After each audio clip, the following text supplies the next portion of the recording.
Bismillahirrahmanirrahim. Assalamualaikum warahmatullahi wabarakatuh.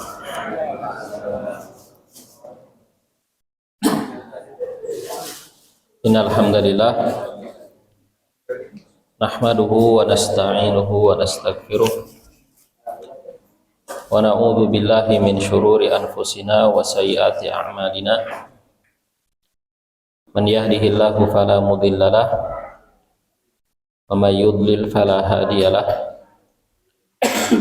Asyhadu an la ilaha illallah wahdahu la syarikalah wa asyhadu anna Muhammadan abduhu wa rasuluh sallallahu alaihi wa ala alihi wa sahbihi wa sallama tasliman katsiran ila yaumiddin, amma ba'd.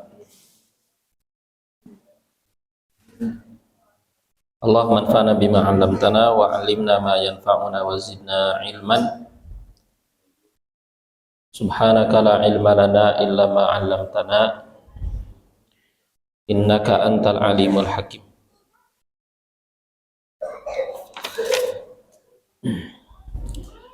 Hadirin kaum muslimin wal muslimat rahimani wa rahimakumullah. Alhamdulillah, kita memuji dan bersyukur kepada Allah Subhanahu wa taala. Pada malam hari ini kembali kita dapat berkumpul di majelis yang mulia ini untuk kembali melanjutkan pembahasan kita dari kitab Ittiba'ul Hawa. Dan pembahasan kita dari kitab ini telah sampai pada akhir pembahasan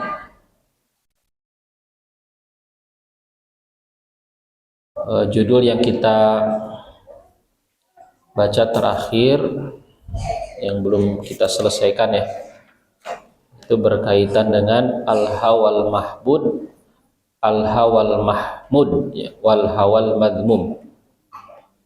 Itu hawa nafsu yang terpuji dan hawa nafsu yang tercela. Jadi di akhir pembahasan tentang ittiba'ul hawa ini, penulis hafizahullah ta'ala menjelaskan tentang bahwa tidak semua hawa nafsu itu tercela. Ada hawa nafsu yang terpuji, ada hawa nafsu yang terpuji. Dan hal ini karena hawa nafsu itu sendiri secara asal pengertiannya adalah apa yang diinginkan, apa yang diinginkan oleh diri seseorang, itu hawa nafsu. Hawa yahwi itu kan artinya menginginkan. Nafsu artinya nafs, artinya diri kita, jiwa kita. Itu mana asal dari hawa nafsu yang diinginkan oleh jiwa kita atau diri kita, dari hal-hal yang nikmat, hal-hal yang lezat, gitu kan, dari perkara-perkara yang ada di dunia ini, dari perkara-perkara yang ada di dunia ini.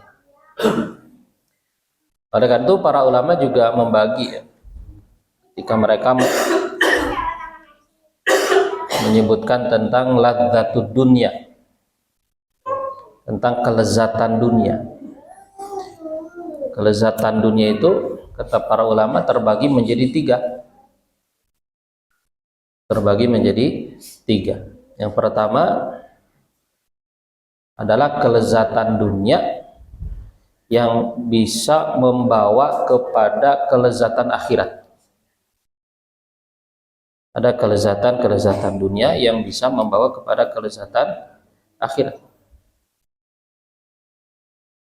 Seperti apa? Seperti kelezatan iman. Iman itu kan memiliki kelezatan, memiliki halawah, disebutkan dalam hadis itu. Salasun man kunna fihi wajada bihinna halawatal iman. Tiga perkara, siapa saja tiga perkara itu ada dalam dirinya, maka dia akan mendapatkan manisnya iman, kelezatan iman. Nah, itu kelezatan dunia, karena kita merasakannya di dunia ini. Lezatnya iman, lezatnya ma'rifatullah, mengenal Allah, lezatnya cinta kepada Allah, lezatnya ibadah, ya, indahnya ya, cinta kepada Allah, kerinduan untuk berjumpa dengan Allah. Itu semua adalah kelezatan-kelezatan yang tentu saja juga diinginkan oleh jiwa kita, oleh diri kita, ya kan? Nah, termasuk di antara kelezatan dunia yang bisa membawa kepada kelezatan akhirat itu adalah kelezatan-kelezatan dunia seperti makan, minum, pakaian, bahkan menikah, jika itu diniatkan untuk mencari ridho Allah, maka ini juga kelezatan-kelezatan dunia yang bisa membawa pada kelezatan akhirat. Nah, ketika seorang ada keinginan kepada kelezatan dunia seperti itu, tentu ini bukan sesuatu yang tercela, kan? Ya, bukan sesuatu yang tercela, bahkan terpuji, Ya, ketika seorang betul-betul menikmati ibadahnya, sholatnya, puasanya, dan seterusnya, ini sesuatu yang mahmud, sesuatu yang dipuji, ya, sesuatu yang terpuji, bukan sesuatu yang tercela. Nah, ini kelezatan dunia yang pertama. Yang kedua adalah kelezatan dunia yang menghalangi kepada kelezatan akhirat, gitu. Ya, kelezatan dunia yang menghalangi kepada kelezatan akhirat. Ya, berkeinginan kepada kelezatan yang seperti ini, nah ini yang tercela. Hawa nafsu kepada hal seperti ini atau kelezatan-kelezatan dan kenikmatan-kenikmatan seperti ini yang tercela. Ya, seperti kelezatan dan kenikmatan berbuat syirik misalnya. Orang berbuat syirik itu juga merasakan kelezatan, merasakan kenikmatan, gitu kan? Kelezatan-kelezatan orang yang berbuat dosa, kelezatan-kelezatan maksiat, ya, kelezatan dari perbuatan-perbuatan zalim, kesombongan, ria, dan seterusnya. Ini semuanya adalah kelezatan-kelezatan dunia yang menghalangi kepada kelezatan akhirat. Nah, kelezatan-kelezatan dunia seperti ini yang ada di dalam dosa, maksiat, perbuatan melampaui batas, perbuatan diharamkan oleh Allah Subhanahu wa taala, pada hakikatnya adalah istidraj, gitu. Pada hakikatnya adalah istidraj. Jadi kalau seorang merasakan kenikmatan dalam kemaksiatan, merasakan kelezatan dalam, ya, perbuatan zalim, dalam perbuatan-perbuatan diharamkan, itu adalah istidraj. Itu sesuatu yang akan menyeret seseorang kepada kebinasaan, ya, sehingga dengan kelezatan-kelezatan itu dia semakin terlena, kan, dan semakin terseret dia kepada kebinasaan, ya. Nah, itu mana istidraj. Istidraj itu artinya menarik secara perlahan-lahan kepada kebinasaan. Itu istidraj. Ya. Ini kelezatan dunia yang menghalangi kepada kelezatan akhirat. Nah, hawa nafsu kepada kelezatan ini al-hawa al-madmum, hawa nafsu yang tercela. Nah, yang ketiga adalah kelezatan-kelezatan dunia yang tidak mengantarkan kepada kelezatan akhirat, tidak juga menjadi sebab atau menghalangi kepada kelezatan di akhirat nanti. Dan ini adalah kelezatan-kelezatan dunia yang mubah sifatnya. Gitu. Kelezatan-kelezatan dunia yang masih dalam batas diperbolehkan. Gitu ya. Dan tidak apa-apa kita punya keinginan, punya hawa nafsu kepada kelezatan-kelezatan dunia seperti ini. Gitu ya. Kelezatan-kelezatan dunia seperti ini, kepada makanan, kepada minuman tadi, kepada lawan jenis dalam bingkai pernikahan tentu saja. Jika hal itu tidak diniatkan untuk akhirat, maka itu mubah saja gitu. Ini netral saja. Nah, lain hal kalau diniatkan untuk akhirat. Nah, kelezatan-kelezatan, kenikmatan-kenikmatan dunia seperti ini itu hanya sedikit saja. Itu hanya sedikit, hanya sementara, dan hendaklah seorang muslim itu tidak menyibukkan diri dengannya. Ya, menyibukkan diri dengannya dari hal-hal yang lebih bermanfaat, Nah itu, jadi itu kelezatan dunia yang disebutkan atau dijelaskan juga oleh para ulama. Ya, maka dengan ini juga kita bisa semakin memahami apa yang disebutkan oleh penulis di sini tentang hawa nafsu yang tercela, hawa nafsu yang terpuji dan hawa nafsu yang tercela. Baik, kita lanjutkan.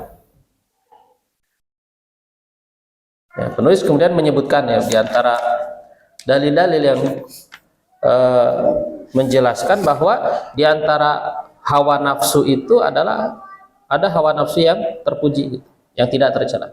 Di antaranya adalah hawa atau keinginan-keinginan Rasulullah SAW yang kemudian itu diperbolehkan oleh Allah Subhanahu wa taala.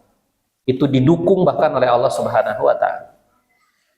Nah, penulis mengatakan di halaman 46 ya. Wa minal umuri allati kana yahwahan nabiyyu sallallahu alaihi wasallam an tantaqilal qiblatu min baitil maqdisi ilal ka'bati. Di antara perkara-perkara yang dulu pernah diinginkan oleh Nabi sallallahu alaihi wasallam, artinya bahwa Nabi itu bernafsu kepadanya gitu. An tantaqilal qiblat itu berpindahnya kiblat dari Baitul Maqdis ke Ka'bah. Ya, karena bagaimana kita ketahui dalam sejarah bahwa kiblat pertama kaum muslimin itu adalah Baitul Maqdis. Ya. Itu setelah Nabi Shallallahu alaihi wasallam hijrah ke Madinah. Sebelumnya ketika di Mekah Nabi SAW ya kalau sholat ke Ka'bah. Cuman sekaligus juga menghadap Baitul Maqdis gitu. Makanya Rasulullah SAW itu kalau sholat di Ka'bah itu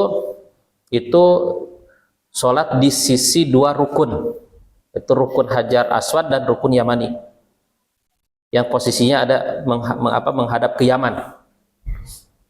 Ka'bah itu kan ada 4 rukun ya, 4 sudut, gitu.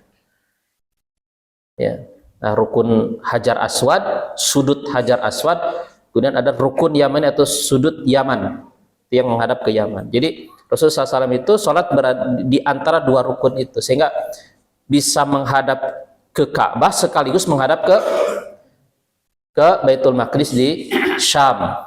Nah, dua sudut yang lain kan itu disebut dengan rukun asy-Syamiyain, yaitu rukun yang sudut yang menghadap ke Syam, ke Baitul Maqdis. Nah, ketika Rasulullah SAW berhijrah, ya nggak bisa seperti itu. Hanya hanya bisa memilih gitu. Ya, ketika di Madinah tidak bisa ya, menghadap ke Ka'bah sekaligus menghadap ke Baitul Maqdis karena berlawanan. Nah, ketika berhijrah Nabi Shallallahu alaihi wasallam diperintahkan oleh Allah untuk menghadap ke Baitul Maqdis. Nah, ini juga secara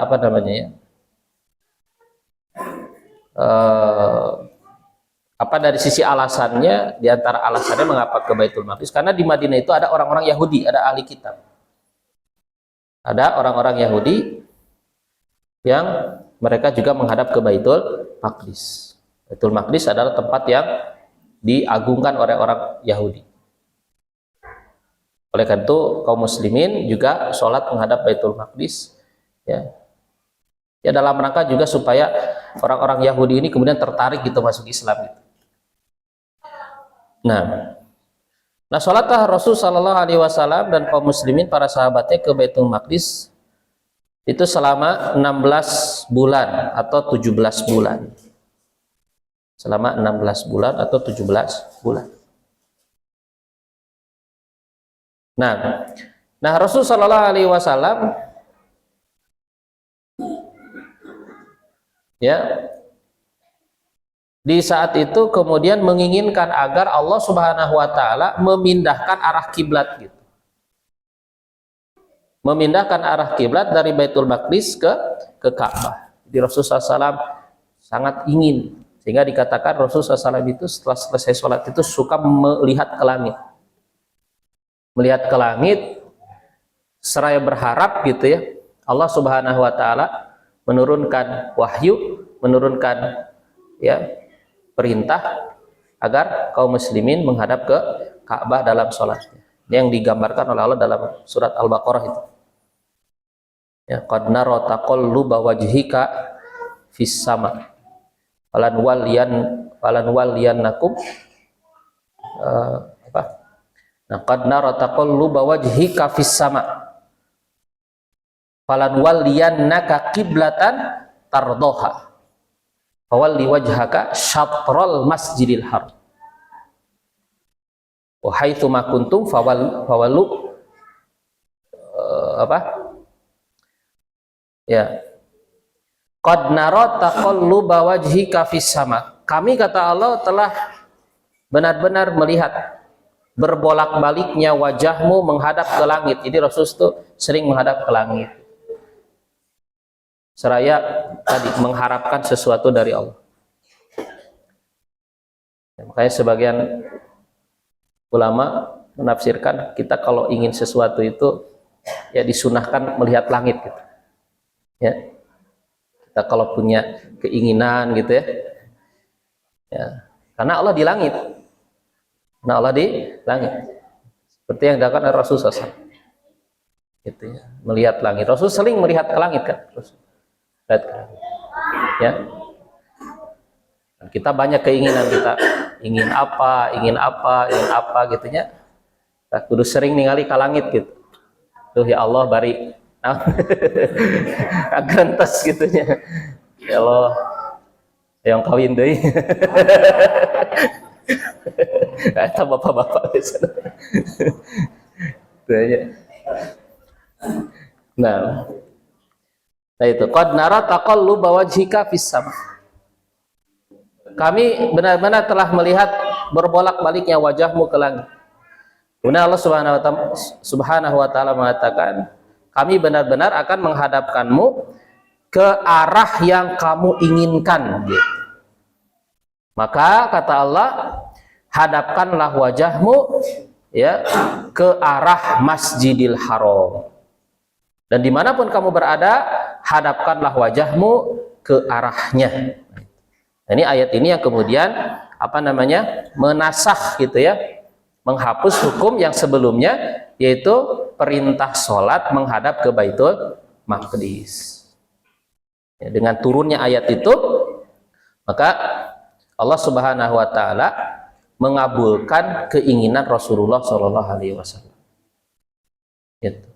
Mengabulkan keinginan Rasul. Gitu kan. Nah, maka kan kemudian ya ada ya, setelah itu kan pertama sholat Rasulullah di Madinah menghadap Ka'bah itu ketika asar. Ya. Terus salah seorang sahabat yang ikut sholat asar itu kemudian melewati suatu kaum yang sedang sholat masih menghadap Baitul Maqdis, kemudian dikabarkan bahwa kiblat telah dirubah dan seterusnya, sehingga orang-orang yang sholat di tempat tersebut berubah arah kiblatnya ketika sedang sholat. Yang kemudian di Madinah itu suka disebut ada masjid namanya Masjid Qiblatain. Itu adalah lokasi di mana sebagian sahabat ada yang sholat menghadap dua kiblat, itu dalam satu sholat, gitu. Dalam satu sholat. Ya, begitu juga terjadi hal ini di Kuba, di Masjid Kuba, itu pada sholat subuh. Ya, besoknya sholat subuh, ya baru sampai informasi kepada mereka bahwa arah kiblat telah dirubah. Maka begitu pun juga dengan mereka di sholat subuh, mereka merubah arah kiblat. Nah, tapi penulis mengatakan wasababu dzalika kama dzakarahul ulama annahu kana yahwat tiba'i qiblati Ibrahim alaihi salam.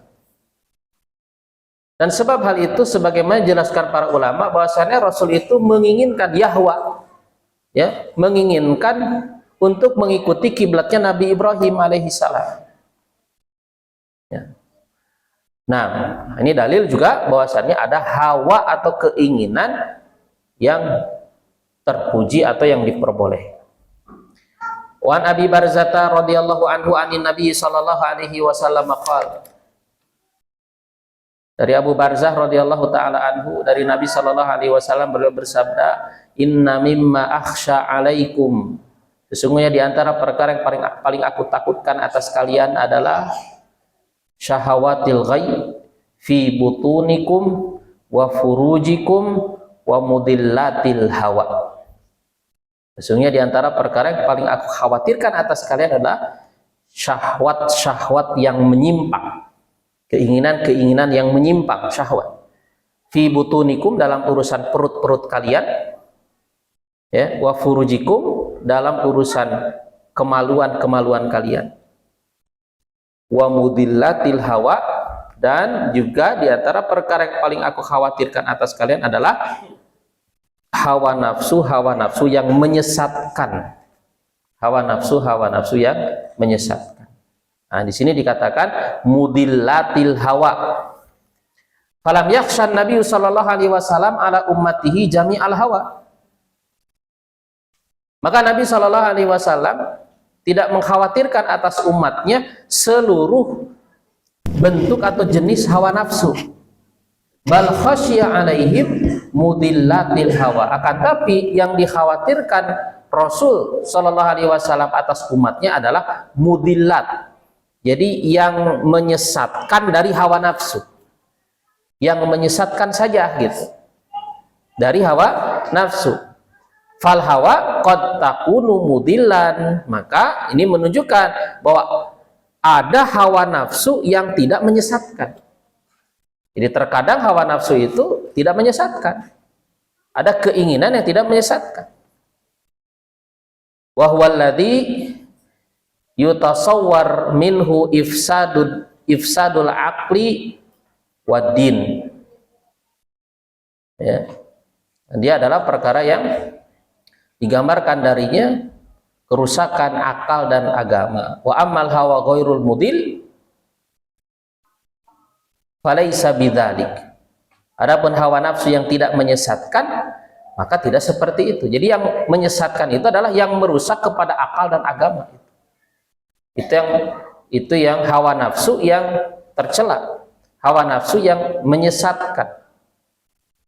Adapun hawa nafsu yang tidak menyesatkan, maka bukan termasuk. Di ajli hadza lam yuhadzirin Nabi sallallahu alaihi wasallam minhu. Oleh karena itu Nabi sallallahu alaihi wasallam tidak memperingatkan dari hawa nafsu yang seperti itu, yang tidak menyesatkan. Jadi yang diperingatkan itu hanya hawa nafsu yang menyesatkan, mudillatil hawa. Walakinnal hawa al-madhmum aktsar. Nah, akan tetapi kata penulis, hawa nafsu yang tercela ini lebih banyak.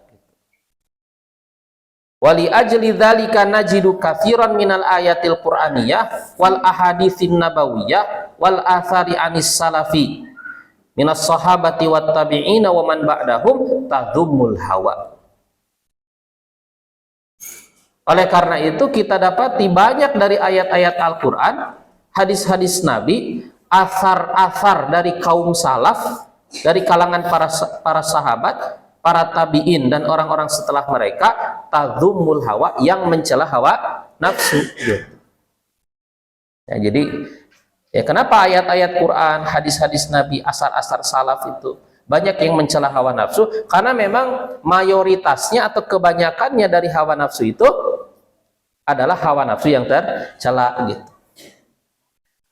Wa inna ma yuradu bitilkan nusus al hawa al madmum la mutlaqul hawa, dan yang diinginkan atau dimaksud dengan dalil-dalil tersebut, dengan teks-teks tersebut, ya, ayat-ayat, hadis-hadis, asar-asar itu adalah hawa nafsu yang tercela, bukan hawa nafsu secara mutlak.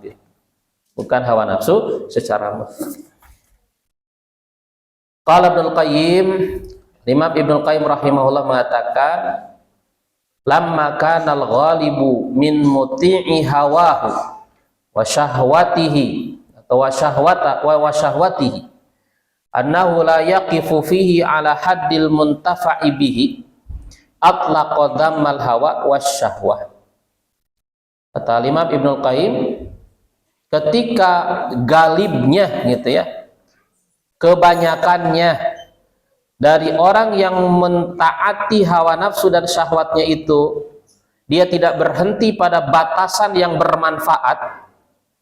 Ya, jadi ketika orang-orang mengikuti hawa nafsu, mengikuti keinginan atau syahwatnya itu, tidak berhenti pada batasan yang bermanfaat, ya artinya selalu melampaui batas gitu dalam memperturut hawa nafsu itu, maka ya dimutlakkan celaan kepada hawa nafsu dan syahwat li'umumi ghalabati dharar, karena keumuman ya galibnya madorot yang ditimbulkan olehnya, gitu.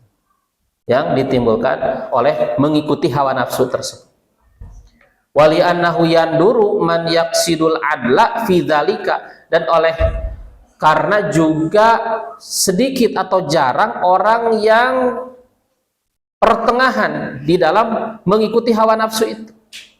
Wa yaqifu indahu, ya, dan berhenti pada batas pertengahan itu. Halidzalika lam yadhkurillahu ta'ala al-hawa fi kitabihi illa dhammahu. Kata Imam Ibnu Qayyim, oleh karena itu Allah tidak menyebutkan hawa nafsu dalam Al-Qur'an kecuali Allah mencelanya.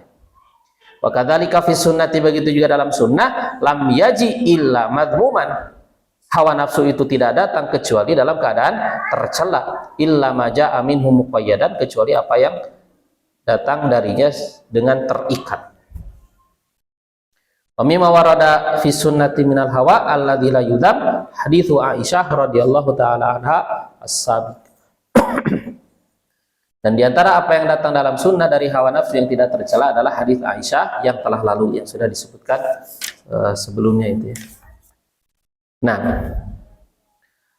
baik, kemudian diantara dalil juga yang lain ya, yang menyebutkan atau menjelaskan bahwa ada hawa nafsu yang terpuji adalah wa an Abdullah bin Amr bin al-As radhiyallahu anhuma anin Nabi sallallahu alaihi wasallam annahu qala, dia bersabda, la yu'minu ahadukum hatta yakuna hawahu taba'an lima ji'tu bihi. Ini juga dalil yang semakin memperkuat ya kesimpulan tadi. Tidak beriman salah seorang di antara kamu sehingga hawa nafsunya, hawa nafsunya taba'an lima ji'tu bihi, mengikuti kepada ajaran yang aku bawa. Juga dalil yang jelas bahwa ada hawa nafsu yang terpuji, yaitu hawa nafsu yang sesuai dengan ajaran yang dibawa oleh Rasulullah Shallallahu Alaihi Wasallam. Bahkan ini menjadi salah satu tanda keimanan. Ya, tidak beriman salah seorang di antara kamu sehingga hawa nafsunya, sehingga keinginannya itu sejalan gitu dengan ajaran yang dibawa oleh Rasulullah Shallallahu Alaihi Wasallam. Nah, dia menjadi tanda keimanan. Ya. Antara tanda keimanan itu adalah keinginan itu sejalan gitu dengan ajaran Rasul, dengan sunnah Rasul. Padahal haditsu ala anna hunaka minal hawa ma yakunu mahmudan. Hadis ini menunjukkan bahwasannya ada hawa nafsu yang terpuji. Wa huwal hawa alladhi yakunu taba'an lima ja'at bihi syari'atus samha. itu hawa nafsu yang mengikuti kepada ajaran syariat. Wa Abdullah bin wa an Umar bin Al-Khattab radhiyallahu anhu qala, dari Umar bin Khattab radhiyallahu anhu qala, ia berkata, lamma kana yauma badrin. Ini satu riwayat lagi nih. Satu dalil lagi. Lamma kana yauma badrin falamma asarrul asara. Ketika perang Badar, ketika kaum muslimin menawan tawanan-tawanan orang-orang musyrik. Ketika itu dalam perang Badar itu kan ada tawanan yang dibawa oleh kaum muslimin ke Madinah. Qala Rasulullah sallallahu alaihi wasallam li Abi Bakrin wa Umar. Rasulullah sallallahu alaihi wasallam berkata kepada Abu Bakar dan Umar radhiyallahu taala anhuma, "Ma tarawna fi ula'il usara?" Bagaimana menurut kalian tentang tawanan-tawanan itu? Jadi Rasulullah SAW meminta pendapat kepada Abu Bakar dan Umar tentang apa yang seharusnya dilakukan terhadap tawanan itu. Faqala Abu Bakrin, Abu Bakar mengatakan, ya Nabi Allah, hum banul ammi wal ashirah. Wahai Nabi Allah, mereka itu anak-anak paman dan keluarga kita. Ya, masih kerabat-kerabat mereka itu dengan kita. Ara anta khudha minhu fidyatan. Aku memandang, menurutku, ya, engkau mengambil fidyah, mengambil tebusan saja dari mereka. Gitu ya. Ini pendapat siapa? Abu Bakar. Fatakunu lana quwwatan 'alal kufar, sehingga sehingga tebusan itu menjadi kekuatan atas kita menghadapi orang-orang kafir. Fa asallahu an yahdiyahum lil Islam, mudah-mudahan Allah memberikan hidayah mereka kepada Islam. Faqala Rasulullah sallallahu alaihi wasallam, kemudian Rasulullah sallallahu alaihi wasallam bertanya, "Ma tara ya Ibnul Khattab?" Bagaimana pendapatmu wahai Ibnul Khattab? Bertanya kepada Umar Ibnul Khattab. Qultu, kemudian aku mengatakan, la wallahi, tidak demi Allah, ma aral ladzi ra'a Abu Bakr. Aku tidak berpendapat sebagaimana pendapatnya Abu Bakar. Walakinni ara an tamakkanna fanadrib a'naqahum. Akan tapi aku berpendapat, nah kalau Umar ini lebih keras gitu kan orangnya kan. Kan tapi aku berpendapat, engkau izinkan kepada kami agar kami memenggal leher-leher mereka. Ya. Pertamakan aliyan min akil fayadrib, ya, unuqahu. Ya, izinkan kepada Ali untuk, ya kan, memenggal leher akil. Watamakanni min fulan, izinkan aku untuk, ya kan, menggal leher si fulan. Nasiban di Umar, padahal masih kerabat dengan Umar. Itu kan, seperti itu. Fa'adrib unuqah, aku penggal lehernya katanya. Padahal masih kerabat dengan Umar. Fa inna haula a'immatul kufri wa sanadiduha, karena mereka itu adalah pemimpin-pemimpin kekufuran, tokoh-tokoh kekufuran. Fa hawa Rasulullah sallallahu alaihi wasallam maqala Abu Bakrin. Nah, di sini mengatakan hawa, maka Rasul sallallahu alaihi wasallam, ya, cenderung kepada apa yang dikatakan oleh Abu Bakar, walam yahwa maqultu, dan Rasul tidak menginginkan kepada apa yang aku katakan. Di sini disebutkan hawa, gitu ya, keinginan, gitu. Nah, fahada Nabiur Rahmah, maka ini Nabi Rahmah, Nabi yang penyayang sallallahu alaihi wasallam, mala ila qauli Siddiq wa hawayah. Beliau cenderung kepada pendapatnya As-Siddiq dan menginginkan pendapatnya As-Siddiq. Li'annahu ra'a fihi maslahatal Islam, karena beliau melihat pada pendapat Abu Bakar itu ada kemaslahatan bagi Islam. Fahuwa hawa mahmud, ya, maka ia adalah hawa nafsu yang terpuji. Li'annahu an ijtihadin mabnin ala ilmin, karena ia adalah hawa nafsu yang dibangun di atas, yang berasal dari ijtihad yang dibangun di atas ilmu. Ma'annal Qur'an nazala musawwiban li ra'yi Umar ba'da dzalik, sekalipun kemudian Al-Qur'an ternyata membenarkan pendapatnya Umar setelah itu, gitu ya. Sekalipun kemudian ternyata menurut Allah, ya, datang wahyu dari Allah, ya, ternyata yang lebih benar itu ternyata adalah pendapatnya Pendapatnya Umar dalam masalah apa tadi, tawanan perang tadi. Kita baca penutupnya, Al-Khatimah. Kita selesaikan malam hari ini insyaallah. Al-Khatimah penutup, inna mujahadatal hawa amrun mut'ibun. Sesungguhnya melawan hawa nafsu itu perkara yang melelahkan. Wasyakun ala nafsi wa alal jasadi. Melawan hawa nafsu, memerangi hawa nafsu itu sesuatu yang syakun, sesuatu yang berat atas jiwa dan atas jasad kita. Walakin natijatuhu jamilah wa thamratuhu ladzidah. Akan tapi ingat ya, bahwasannya hasil dari melawan hawa nafsu itu akan indah. Hasilnya akan indah, buahnya akan lezat. La yatakhalla anha illa ashabul himamid dhaifah as-saqimah. Ya, tidak ada yang berusaha untuk melawan hawa nafsu kecuali orang-orang yang memiliki semangat, memiliki keinginan yang lemah, ya, kecuali orang-orang yang memang apa namanya, semangat dan tekadnya itu lemah. Gitu ya.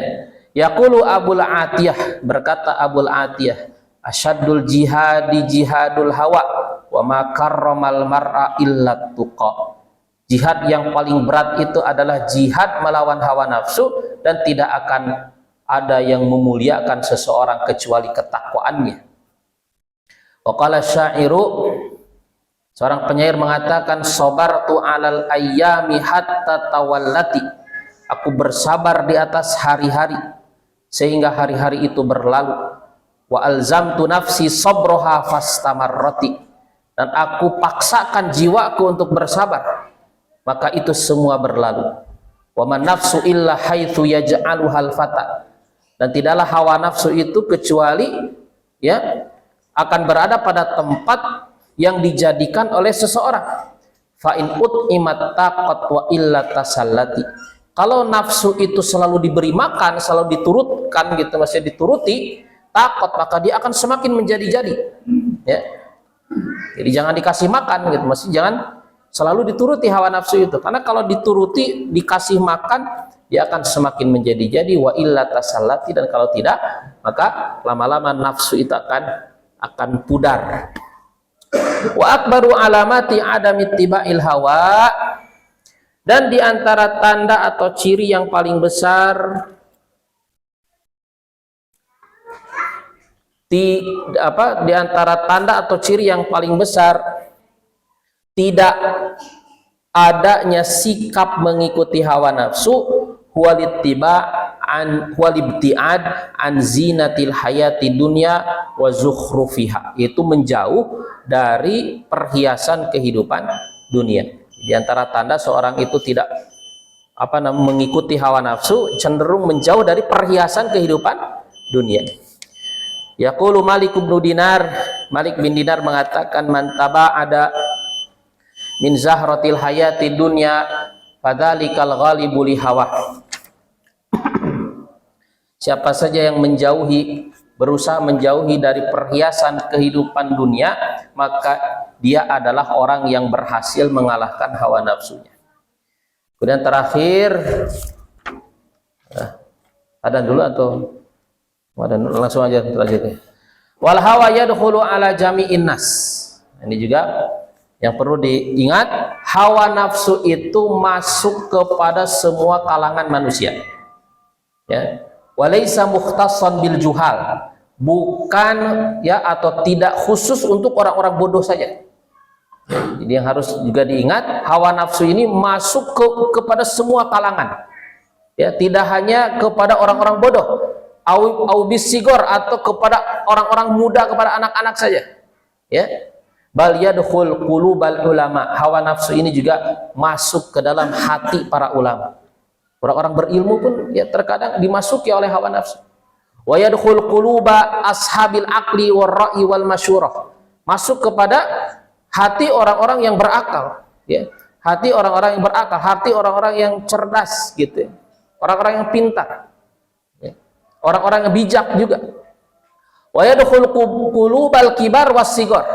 Masuk ke dalam hati orang tua masuk kepada hati anak muda, war rijal wan nisa masuk kepada kaum laki-laki, masuk juga kepada kaum perempuan. Ya, qala ba'dul hukama, sebagian ahli hikmah mengatakan, innama yahtajul labibu dzurra'i wat tajribati ilal musyawarati liyatajarrada lahu ra'yuhu min hawa. Ya, sebagian ahli hikmah mengatakan orang yang cerdas, pemilik ya pendapat dan orang yang berpengalaman sekalipun gitu ya, butuh kepada musyawarah. Jadi kenapa ya seseorang itu butuh kepada musyawarah, sekalipun dia itu orang yang punya pengalaman, orang yang berilmu, dia itu tetap dia tetap butuh kepada musyawarah. Musyawarah itu meminta pendapat kepada orang lain gitu ya. Supaya apa? Supaya pendapat yang dia pilih itu benar-benar benar-benar bersih dari hawa nafsu. Benar-benar bersih dari hawa nafsu. Jadi kadang-kadang kita kalau punya keputusan, padahal ini sudah dipertimbangkan dengan baik, kadang-kadang kita masih perlu meminta pendapat orang lain gitu ya, supaya apa? Pendapat yang kita pilih itu benar-benar murni gitu ya, bersih dari hawa nafsu gitu. Falaisa li ahadin an yaqul inna nahya an ittibail hawa la yanaluni, ya, maka tidak ada seorang pun yang bisa berkata bahwasanya larangan mengikuti hawa nafsu itu tidak berlaku untukku, li anni la attabiul hawa, karena aku tidak akan mengikuti hawa nafsu. Ya, jangan mengatakan seperti itu. Ya. Nah, qala Mansur al-Faqih. Mansur al-Faqih mengatakan innal maraiya la turika khudusha wajhika fi sadaha wa kadza nafsuka la turika uyuba nafsika fi hawaha. Sesungguhnya cermin-cermin itu tidak akan menampakkan atau memperlihatkan kepadamu ya buruknya wajahmu ketika dia itu dalam keadaan cermin itu kotor gitu ya. Jika cermin itu kotor, maka dia tidak akan memperlihatkan kepada kita ya, buruknya wajah kita. Wa kadza nafsuka, begitu juga nafsumu, dirimu tidak akan memperlihatkan kepadamu aib-aib dirimu ketika nafsu itu berada dalam hawanya. Ya, maksudnya berada dalam hawa nafsu. Bal qad yadkhulul hawa qulub aqalir rijal wa aktsarihim tadayyunan wa ilman. Bahkan hawa nafsu ini terkadang juga masuk kepada hati-hati orang yang paling berakal, orang yang paling beragama, orang yang paling tinggi ilmunya sekalipun. Ya, menunjukkan bahwa kita semua, siapapun kita, harus waspada dengan hawa nafsu ini. Nasallallahu subhanahu wa ta'ala an yakfiyana dawa'iyal hawa. Kita mohon kepada Allah agar Allah ya melindungi kita dari dorongan-dorongan hawa nafsu, wa an yasrifa anna subular rada, dan semoga Allah menjauhkan dari kita jalan-jalan keburukan, wa yaj'al taufiqa lana raidan, dan menjadikan taufik bagi kami sebagai penuntun. Wassallallahu wasallam ala nabiyina Muhammad wa ala alihi wa sahbihi ajmain. Alhamdulillah selesai kitab ini kita baca, mudah-mudahan menjadi ilmu yang bermanfaat bagi kita semua. Wa akhiru da'wana alhamdulillahirabbil alamin. Wassallallahu wasallam ala nabiyina Muhammad wa ala alihi wa sahbihi ajmain. Assalamualaikum warahmatullahi wabarakatuh.